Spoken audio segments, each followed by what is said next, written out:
one? Do you happen to remember if they left together? Oh, yeah. They sure did.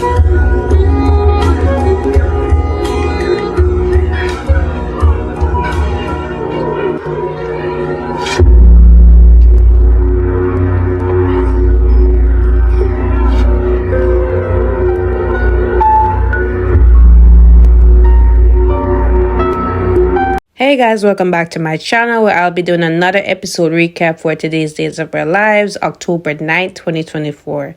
So we see Gabby, she's in her hospital room still, a lot longer than Rafe, I should say. It seems like that.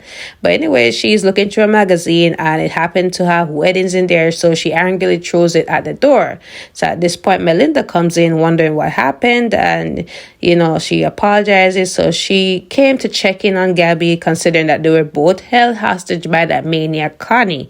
So she's saying that she's okay, she's going to be discharged today, right? Finally. So Melinda is also there to, have Gabby sign some documents for her business. And also, even though it's awkward, she told Gabby that, Stefan wants her to represent him with this divorce proceeding. And she wanted to check with Gabby first since, she's loyal to the company. And Gabby is a part of that company. So she wanted to check with her if it's okay or not. So Gabby says that, listen, it is okay, I have representation, nothing is wrong with Stefan also having representation. So you can go ahead with that, So, so they look like they're really, going ahead with this divorce proceedings, no matter what. So we go to Stefan and EJ, right? At this point, EJ is basking in the fact that Brady is being sent to jail. So Stefan is like, this is your MO, to send people to jail and sleep with your brother's wife. So he's like, listen to me. Like, Gabby was the one who came on to me. I am not to blame for this. Besides, aren't you guys getting a divorce? So he's like, how did you hear about that news? So he said that he went to Gabby's hospital room the other day and he warned her that her brother told him to stay away from her and all that. So he's like, even though we're getting a divorce, I agree with Rafe, like, you need to stay away from her. I still care about her and I don't want her to bask in the arms of a person like you. So he's like, it doesn't matter what you believe or think, like, you guys are getting a divorce, so it doesn't matter if I spend some more time with her or whatever. So anyway, Stefan, says, it's not like she's gonna even be in this house anyway. She might just pack up and leave. So at this point, Gabby comes in and EJ is like, oh, well, I thought you said she wasn't gonna come back here. So EJ, talks to Gabby and says, if I knew you were coming here, I would have had Harold drive you over or I pick you up myself. So at this point, he's rubbing it in Stefan's face, materialized company. So she's like, that's okay. I got a taxi. I knew you were probably busy and all that, so it's fine. So EJ leaves and it leaves Gabby and Stefan to talk. So it's a little bit tense and awkward between the two of them because, again, with this kind of couple with history between them, I don't think they should go ahead with the divorce proceedings. I feel like they need to just go to therapy, work it out. They both cheated on each other, right? So they need to work out their issue because they clearly still love each other and care for each other. This is nothing where they can't work out, right? Because it's nothing else outside of that one time they slept with other people. So I believe it's workable. But anyways, Gabby tells Stefan that she knows about Melinda, trying to represent for him and all of that. And he's like, I needed somebody that I can trust to represent me. So she's like, oh, really? The lady that has a high school crush on you? So it's like, regardless of that, I believe that she's capable and all that, and I need somebody in my corner.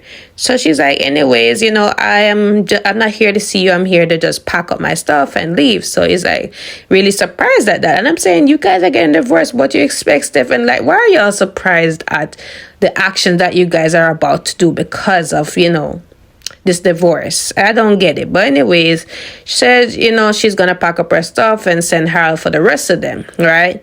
So they're emotional again, they don't hug or anything, but I guess they're saying in another life or whatever, and they're both sobbing and everything. And I'm saying this doesn't need to end like this, but I guess we just have to just, work with what the soap opera is doing at the moment.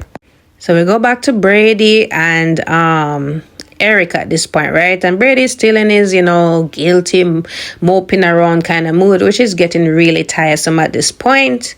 It needs to stop. It's annoying. But anyways, Eric comes in and Eric is trying to, boost him up, just tell him that, listen, it's just something that you can't let consume you. Have to live with it at some point. And he did fill in Brady on Holly, that she actually went to Paris to see her mom, work things out. And he claimed to say that EJ did his best to try and put that wedge between Holly and him and Nicole. But I'm saying you and Nicole caused this wedge, right? You can't blame EJ for this, because you guys should have been level with Holly and told her soon enough where she could understand, right? But no. So y'all to blame for that. So we finally come back to the conversation with Xander and Kristen, right? So remember, Kristen told Xander that, she was willing to, pass over Dr. Rolf's serum to try to help out Sarah's condition on one condition, which is to set Brady free. So she came back to follow up with him, and at first he says no, he's not willing to do so. So she's like, listen, this is on a time crunch, and tomorrow is the appeal here, and we need to think fast. And he's like, how can I really trust you? So she's like, don't trust me, trust Dr. Rolf's process. Look at what he did for Marlena and Kayla and Kate when they were sick. The man works wonders, So he said that he was gonna talk it over with Sarah and see what happens with that.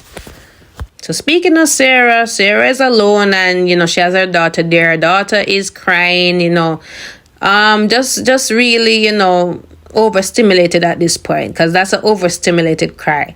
So she's looking for the toy to soothe her, and she can't reach it. And Fiona's there in the background just watching, feeling guilty as usual, just looking on.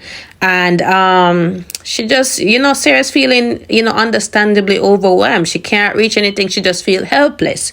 Then the phone start ringing and she can't reach that. So at some point she start breaking down, and Fiona comes in, and, she takes up the toy to give to the child, and she just is there to comfort Sarah, even though she's the one that put the lady through all this. So she's comforting her, and Sarah just feels like a bad mom. She just feels helpless. So she's like, listen, don't beat up yourself so much. She's just a toddler, having one of them tantrums. It is what it is with that, right? And I admire your optimism, your positive energy, and it happens. I am there for you and all that.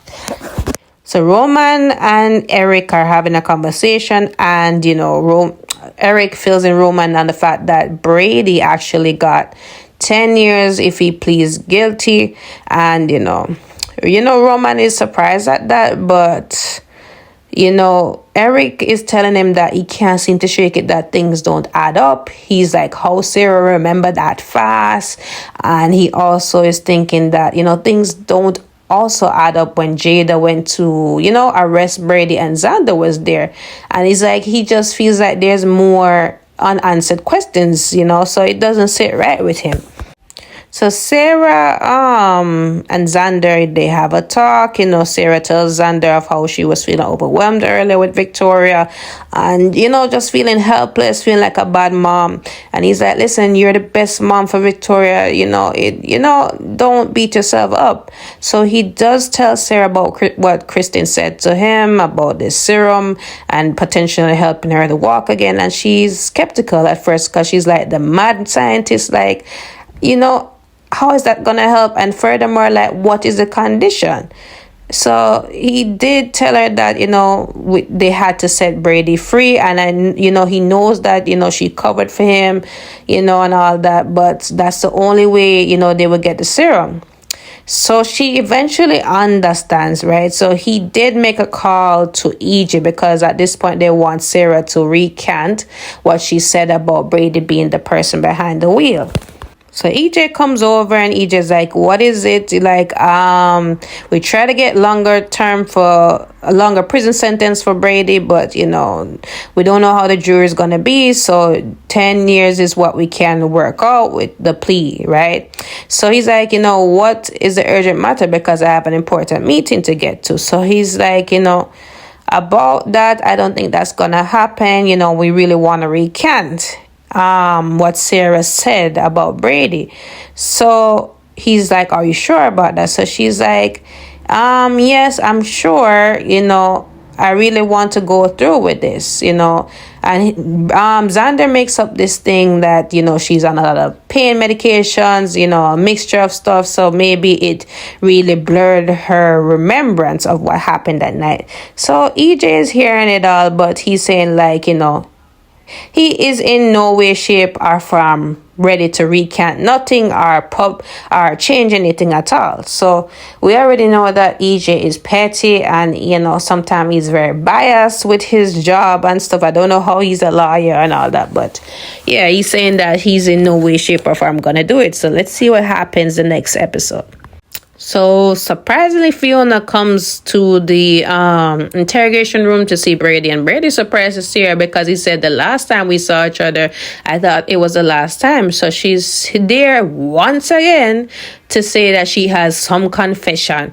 Again, I'm so tired of this lady saying that she has a confession. It's like the woman who cried wolf at this point. So she just needs to shut up about it. So anyways, as she's about to say something, Kristen walks in because she sees Fiona and Brady holding hands, and she, you know how Kristen gets about Brady. So she's like, what is this? What are you doing here?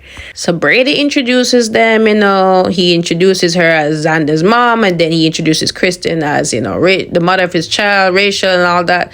So she's like, okay, I saw you in the paper, but still, what are you doing here? So Fiona is saying that she came there to warn Brady off about what he did to his daughter to her daughter-in-law and all the the damage because of his sheer negligence and all of that. So she just leaves after that, like, goodbye, Brady. And Brady is just like dumbfounded at this point. What is this?